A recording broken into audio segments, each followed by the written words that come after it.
Welcome back.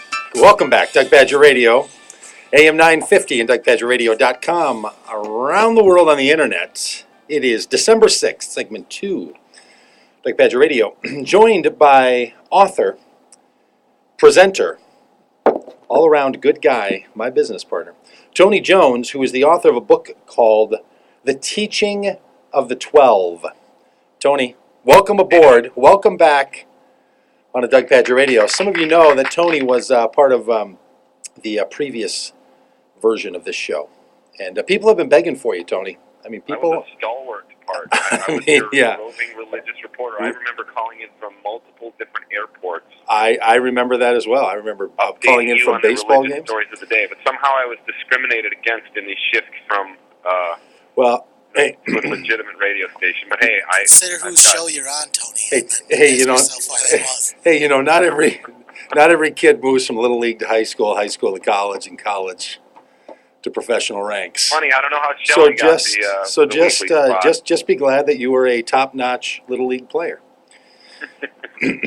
You know, hey, so Tony has written this book, and we're going to talk a little bit about it because we only have 7 minutes, and I think that the listeners of this radio program here in the Twin Cities and around the world, and you know, Tony, they just dropped off 3 folks who had been living on the space station for the last 6 months. So I'm going to try to get a little feedback from those folks to see how the radio show is coming. See how the show's coming through up there. But Tony is the author of this intriguing book that I think the listeners of this show will find interesting. Tony, give us the background on the story, the background story in this book called The Didache, and then tell us about the book that you've written about the Didache called The Teaching of the 12. Well, there was an Orthodox Archbishop in Nicopolis in 1873. Found a little dusty little book in the library at his seminary or at his cathedral or whatever, and pulled it out and put it on his desk. Thought, well, this is interesting. I wonder how far this traces back to. And what's funny, I mean, looking back, is that library had been cataloged completely, maybe I think 3 or 4 times in the previous 800 years, and no one had ever seen this book before. Oh, so he finds this. So there's a little intrigue, a little magic around this book, huh? There's a little like, Dan Brown going on. Yeah, where did this book come from? Intriguing. Okay. So he pulls out this book, and it actually sits on his desk for a couple of years before he gets around to really looking at it. And then he thinks, this thing is old. Like it's a copy of an ancient document, and it was copied in the 11th century by a monk.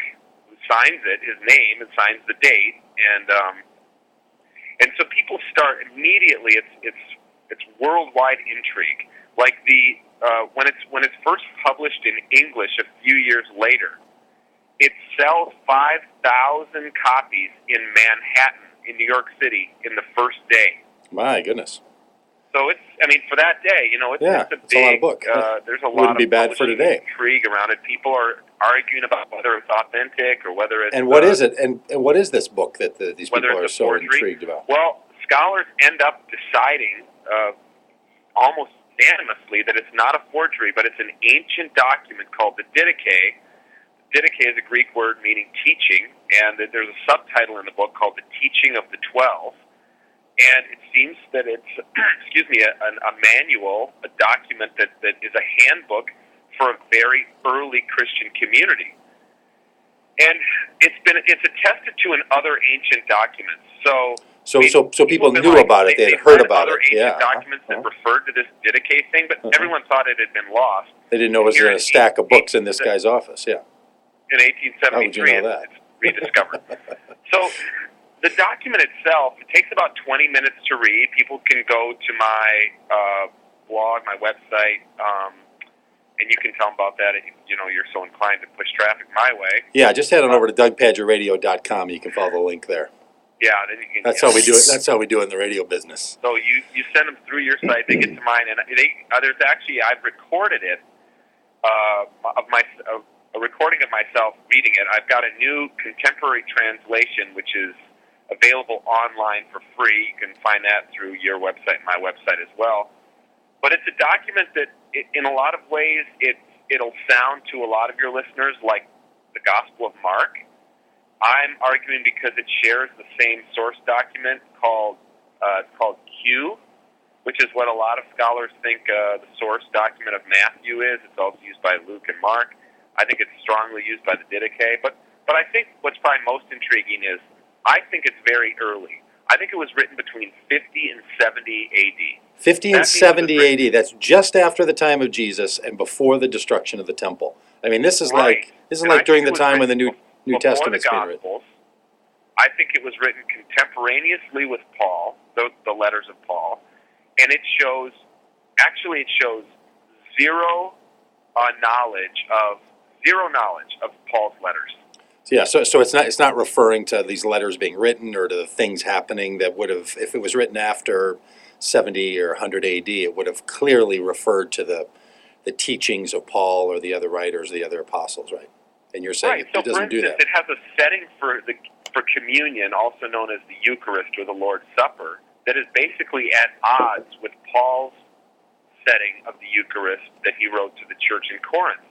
And it just seems like Paul's, how all of us grew up is with Paul's setting of communion. Yeah. That's what's become normative. But there seems that in the very early church there was another setting of communion that was also normative. And, Paul won the day in so many ways, as you and I have talked about, even on the earlier iteration of your show. But the Didache shows a bit of an alternative version of a very primitive Christianity. And in my book, what I did was I kind of wrote some about the background of it, did some commentary on it, write about different aspects of the Didache. And I think one of the things that early reviewers are finding most intriguing is I also spoke to a community from rural Missouri that uses the Didache as kind of their rule of life in developing their house church. And so there's commentary throughout from them on how the Didache has influenced their understanding of Christianity. And what one guy in there, a guy named Trucker Frank says, the Didache is the Rosetta Stone of the New Testament for me. In other words, it's the key that unlocks the New Testament for me. Yeah, so it's these teachings. It's like these little one-liners. It's like a series of provocations and proverbs. Be like this, live this way, do these things. It's like, here's how you should live, here are the things you should do, here's some things you shouldn't do. Yeah. There's practical advice about, if a wandering preacher comes to your town and wants to stay for 3 days, then he's a false prophet. But if he leaves after 2, then you should do what he says. That's kind of how we treat people on this radio show. If they want to stay for 2 segments, we know they got their own agenda. Does it give any hints about like double checking your bag before you leave a cabin? Because I find that's the kind of advice that's really a guy could really find helpful. That would have been helpful. That would have been like that. That would have been much more helpful if I could have punched through that list. They had more pressing concerns like, what do we do about baptism? Should we? Oh boy! And it's here's the bottom line of the Didache. Hey, you got 10 seconds to tell us about 10 seconds on the bottom line of the Didache. The bottom line is do your best. So it's not like Paul, be perfect as I am perfect, so much as it is when you perform baptism, do it in cold boiling water. If you can't find that, that's Tony Jones. This is Doug Pagitt Radio, religious radio that's not quite right. On the Didache, you can find over at DougPagittRadio.com. Thanks, Tony. Talk to you in a bit.